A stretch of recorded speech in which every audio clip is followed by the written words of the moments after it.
আসসালামু আলাইকুম ভিউয়ার্স, কেমন আছেন সবাই?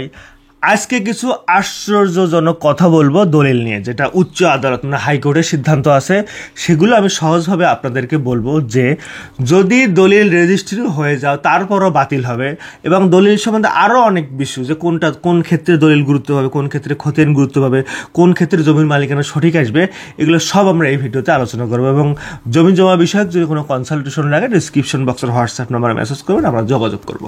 প্রথম কথা হচ্ছে, যদি দেখা যায় আপনি এখতিয়ার বহির্ভূত রেজিস্ট্রি অফিসে জমি দলিল করছেন, তাহলে জমি রেজিস্ট্রি করলেও সাব রেজিস্ট্রার দ্বারা সরকারি ফি দিয়েও আপনার এই দলিল বাতিল হবে। এর কারণ কি? ধরেন এটা হচ্ছে একটা সীমানা, এ পাশে একটা উপজেলা, এ পাশে একটা উপজেলা, একটা জমি মাঝখানে পড়ছে, সেইটা জমিটার এই পাশের যে বাম পাশের যে উপজেলা এখানে বেশি পড়ছে, ডান পাশের উপজেলা কম পড়ছে। এখন ডান পাশের উপজেলা কাছাকাছি বেশি, আপনি এখন মনে করলেন যে আমি এই উপজেলাটা অনেক 30 কিলোমিটার দূরে আর এটা হচ্ছে 15 কিলোমিটার দূরে, তো আমি এখানেই যাই, এখানে কাছাকাছি হয়। যিনি জমি বিক্রেতা তিনিও বলতেছে আমি ওখান থেকে কিনে নেই, তো তার কথাটা শোনা যাবে না। জমিটা যে অংশে বেশি পড়ছে সেই অংশেরই সাব রেজিস্ট্রার অফিস থেকে আপনাকে করে নিতে হবে। এখন অনেক সময় দেখা যায় সাব রেজিস্ট্রার ছুটি দিয়ে আসে নাই, ওমরা হজে গেছে, বিভিন্ন সমস্যা বদলি হয়েছে, নতুন জন আসে নাই, যা কিছু হোক নিয়মের বাইরে গিয়ে করা যাবে না।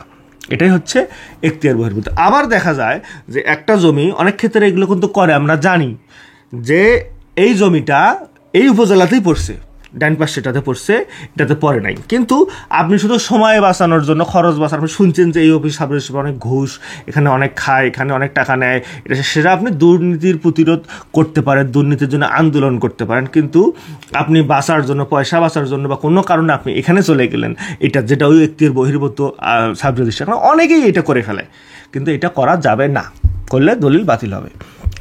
দলিলের দাতাগণ যদি বিভিন্নভাবে মালিক হয় তাহলেও এক দলিলে সে বিক্রয় করতে পারবে। এটা কীরকম?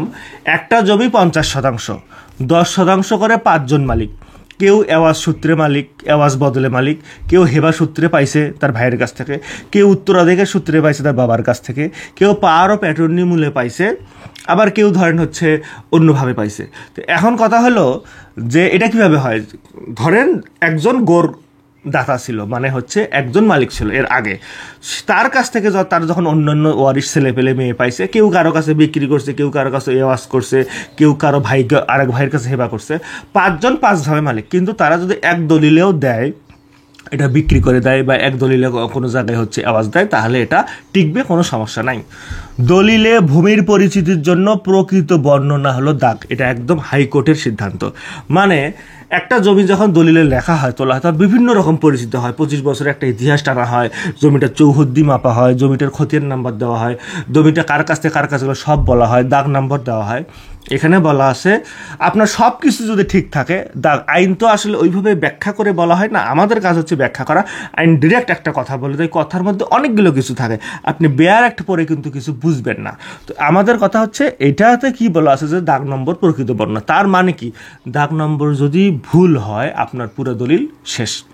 আপনার চৌহদ্দি ঠিক আছে, কার কার কাছ থেকে কে নিল, বায়াদলিল সব ঠিক আছে, খতিয়ান নাম্বার ঠিক আছে, সমস্ত কিছু ঠিক আছে, আপনি টাকা পয়সা দিয়েছেন, ইয়ে করছেন, দাগ নাম্বার 121-এর জায়গায় 123 হয়ে গেছে, এই দলিল কিন্তু বাতিল হয়ে যাবে। এই দলিল 2 পয়সার দাম নেই, দাগ নাম্বার শেষ তো সব শেষ। অনেকেই ইচ্ছাকৃতভাবে, অনেক দলিল লেখক পয়সা পাতি খেয়ে এটা করে, মানে ইচ্ছা করে একটা ভুল করে দিচ্ছে, 121 সব শেষ আপনার, সব টোটাল। তারপর সম্পত্তির ত্রুটিসমূহ দাতাকে জানানো বিক্রেতার কর্তব্য।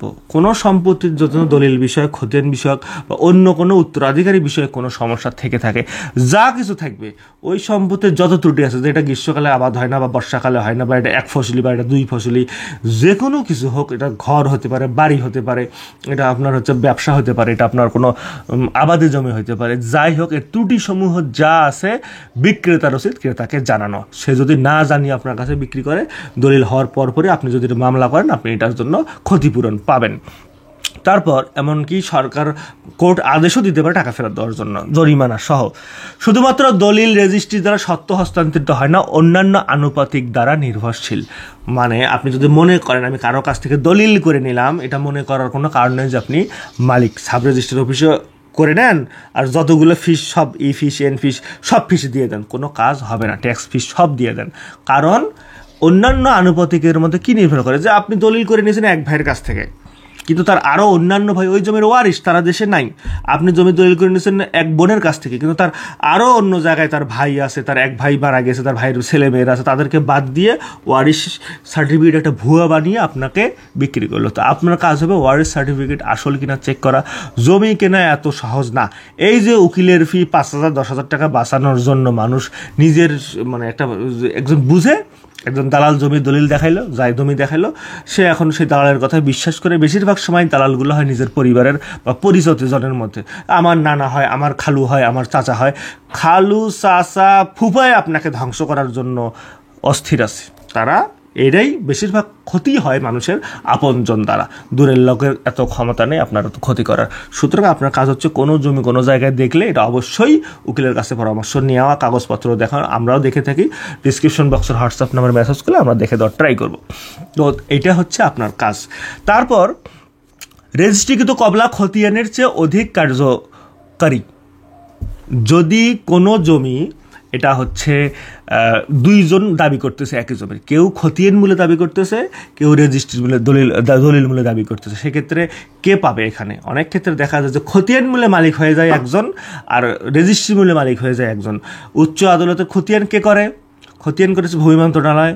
আর দলিল কে করে? দলিল নিবন্ধন অধিদপ্তরের আন্ডারেই হয়, কিন্তু মানুষই কিন্তু করে এটা। মানুষ, আপনি যে একটা খতিয়ান তৈরি করতে পারবেন, আপনি গিয়ে নামজারি করতে পারবেন, কিন্তু মেইন খতিয়ান তৈরি করতে পারবেন না। কিন্তু আপনি গিয়ে কিন্তু মেইন দলিল করতে পারবেন, এটা সম্ভব। তো এখানে বলা আছে দলিল যদি দেখা যায় যে একই দলিলে একজন খতিয়ানে মালিক, একজন হচ্ছে আরেকজন হচ্ছে দলিলে মালিক, সেক্ষেত্রে দলিলওয়ালা গুরুত্ব পাবে এখানে বলা আছে।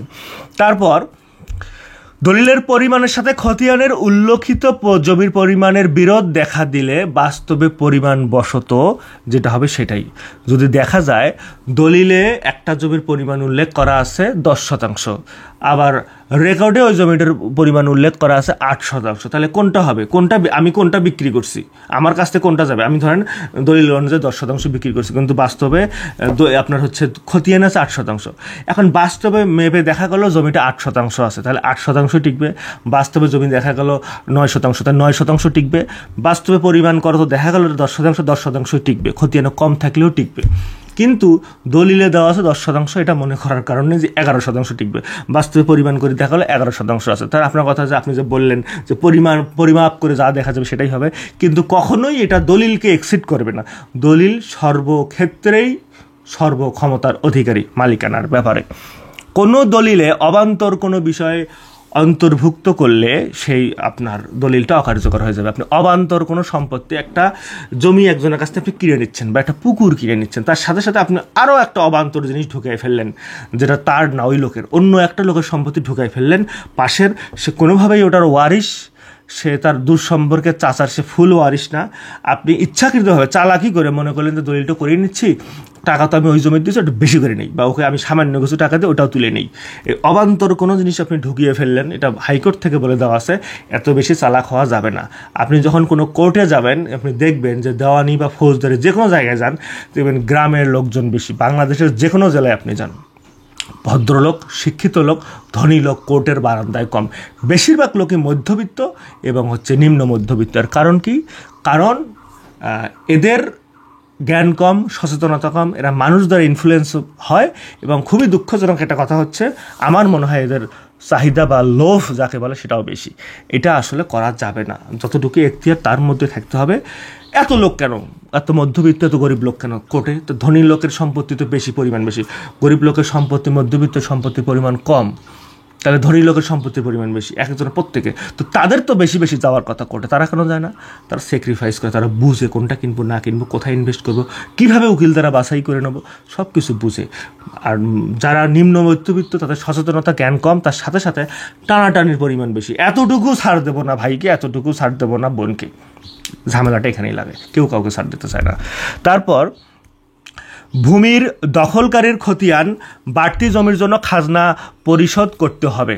একজন ভূমি, আমি এই জমিটা দখল করে আসি, আমি এখানে কোনোভাবে জমির মালিক, খতিয়ান মূল্য হোক, রেকর্ড মূল্য হোক, ওয়ারিশ মূল্য হোক, এই জমিটা হচ্ছে 40%, আমি এখানে 20% জমির মালিক, কিন্তু এই খতিয়ানে 40%ই লেখা আছে, কিন্তু আমি মালিক কোনোভাবে 20%। ওকে, আমি যখন খাজনা পরিশোধ করতে যাব তখন ওই খতিয়ানে যা আছে 40%রই খাজনা আমাকে দিতে হবে। তাহলে আপনার কথা, এটা কেন সরকার করলো, হাইকোর্ট কেন এটা রায় দিল যে হচ্ছে আমি 20% এবং 40% কেন দেবো?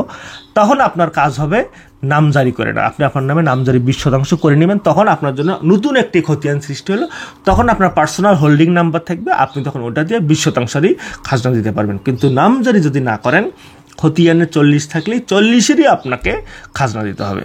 তারপর আরএস খতিয়ান মালিকানা বা সত্ত্বের কোনো দলিল নয়, এগুলো খুব বেশি হলে দখলের দলিল, ভূমিতে সত্ত্বের কোনো দলিল নয়।